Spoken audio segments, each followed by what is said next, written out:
Өнөөдрөөс хэрэгжиж эхэлж байгаа замын хөдөлгөөний тухай хуулиар хүүхэд, мопед, скутер унвал эцэг эх асран хамгаалагч 201-жээр, тээврийн хэрэгслийг хариуцагч аж ахуйн нэгжийг 501-жээр торгох хариуцлага тооцох юм байна. Мөн тус тээврийн хэрэгслийг явган үний замаар унвал 21-жээр торгоно гэнэ.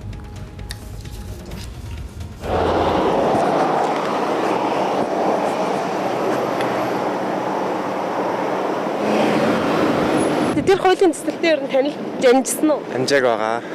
За ер нь л явганы замаар унж болохгүй шүү зэ. За ойлголоо. За. Очи.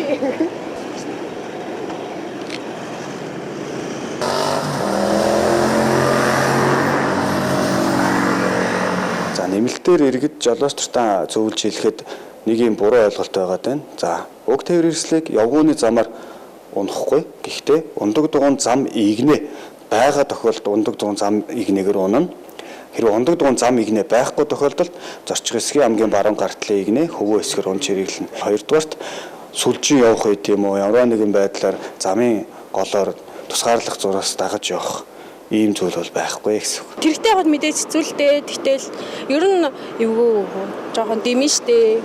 Тэгээ одоо амар болсон хүүхдүүд айгүй ундаг 2-3-аараа давхарлалтаа явдаг. Тэгвэл одоо тэрийг хоригдсан зөв штэ угаасаа. Тэгэл бид нар ч ингээд хүүхдэд дагуулвал ингээд явж ах чинь тэр чимээгүй юм чинь гів гэдэл ороод ирдэг штэ. Хэдээрээ тэгэл тэр хүүхдүүд чинь хурдан явахыг яа, хурдтай явахыг яа. Тий.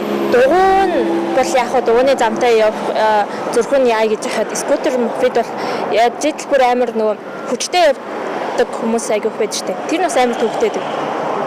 Би бас мөргүүлжсэн болохоор бас амар айдаг. Штэ. Тэгэхгүй явганы замаар явбал хүүхдүүдэд арчих гал амар ширүү явбал зэрэг хүн бүр тэгэл 4-5-аараа давхарлцсан амар хурдтай явчихсан. Тий тэр хүүхдүүд чинь бүр амар солиотой юм шиг барьтай болчихлоо бүр.